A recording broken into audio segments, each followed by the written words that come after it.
দেশের রেস্তোরাঁ সেক্টরকে পরিকল্পিতভাবে সর্বশান্ত করার চেষ্টা করছে বড় বড় কর্পোরেট কোম্পানিগুলো। এমন মন্তব্য করেছেন বাংলাদেশ রেস্তোরাঁ মালিক সমিতির মহাসচিব ইমরান হাসান।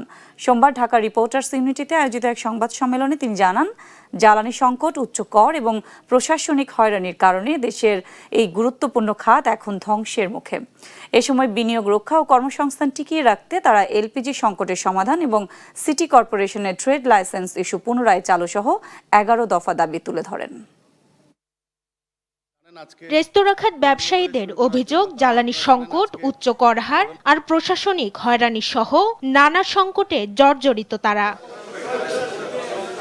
এমন পরিস্থিতি থেকে উত্তরণে আগামী বাজেটে ভ্যাট ট্যাক্সের হার কমানো, ওয়ান স্টপ সার্ভিস চালু, গরুর মাংস আমদানির অনুমতি এবং শিল্পনীতির দ্রুত বাস্তবায়ন সহ 11 দফা দাবি জানায় বাংলাদেশ রেস্তোরাঁ মালিক সমিতি। আমরা আকস্মিকভাবে সংবাদ সম্মেলনে সংগঠনের মহাসচিব ইমরান হাসান অভিযোগ করেন, রেস্তোরাঁ সেক্টরকে পরিকল্পিতভাবে সর্বশান্ত করার চেষ্টা করছে বড় বড় কর্পোরেট কোম্পানিগুলো।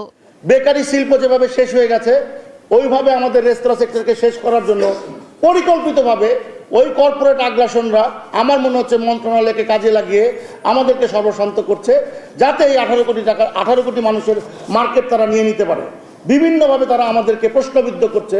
ব্যবসায়ীদের অভিযোগ, বিভিন্ন সংস্থার অভিযানের নামে হয়রানি এবং ট্রেড ইউনিয়নের চাঁদাবাজিতে অনেক রেস্তোরাঁ বন্ধ হয়ে যাচ্ছে। এ সময় বিনিয়োগ রক্ষা ও কর্মসংস্থান টিকিয়ে রাখতে তারা এলপিজি সংকটের সমাধান এবং সিটি কর্পোরেশনের ট্রেড লাইসেন্স ইস্যু পুনরায় চালুর আহ্বান জানান। উত্তর দক্ষিণ আমাদেরকে সিটি কর্পোরেশন আমাদেরকে ট্রেড লাইসেন্স দিচ্ছে না, সেই ট্রেড লাইসেন্সটা অবিলম্বে চালু করার জন্য আহ্বান জানাচ্ছি। দুই প্রশাসক আছেন, কোনো কারণ ছাড়া ট্রেড লাইসেন্স বন্ধ করে রাখা হয়েছে।